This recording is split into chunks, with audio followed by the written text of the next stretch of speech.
Hello everyone, good morning. R M family ব্লগসে তোমাদের সবাইকে স্বাগত।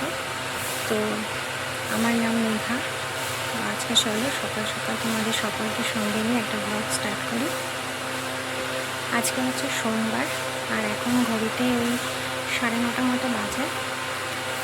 তো আজকে সকালে উঠতে একটু ঘুম থেকে লেট হয়ে গেছে, আর আজকে ঘুম থেকে উঠেই মা ওদিকে সমস্ত কাজ সেরে নিয়েছে, মানে সকালে যে সমস্ত বাসি কাজকর্ম থাকে।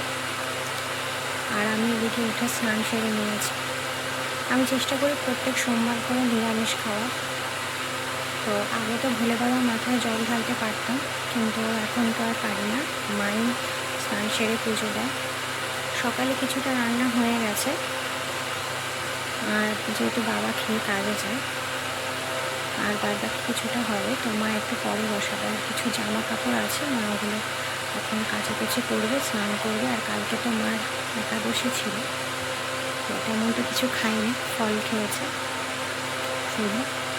আর তাই আজকে একাদশীর যে পারণটা থাকে সেটা অনেক বেলাতে, তাই মা সেই কাজটা সেরে নিয়ে স্নান করে একেবারে খাবে। তো চলো আজকে সারাদিনটা কেমন করে কাটে তোমাদের সঙ্গে শেয়ার করি। আশা করি তোমাদের ভালো লাগবে। এর মধ্যে আমাদের মাছ ব্যাপারী এসে হাজির। তো দেখো, মা এখানে কিছু চিংড়ি মাছ আর কিছু নিহারি মাছ রেখেছিল সেদিনের জন্য। আর নিহারি মাছটা বেশ ভালোই ছিল, চিংড়িটাও ভালো ছিল।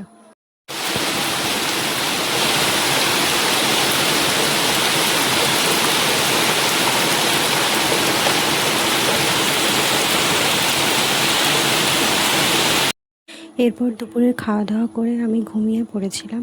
আর এদিকে বিকেলবেলার দিকে হচ্ছে একটু ফল কেটে নিয়েছি। এখানে মুসম্বি লেবু আছে, তো এখন আমি মুসম্বি লেবুটা একটু রস করে খাই। আর এটা হচ্ছে আমার বাবা দিয়েছে, তো ওই মুসম্বি লেবুগুলো আমি রস করে খাই। এরপর খাওয়ার পরে বিকেলবেলা একটু চুটুর মুটুর আমার খেতে ইচ্ছে করে, তাই এখানে একটু কাটা নিমকি নিয়েছিলাম। নিমকিটা কিন্তু খেতে ভালো। আজকের ব্লগটা এতটুকুই। সবাই ভালো থেকো, সুস্থ থেকো।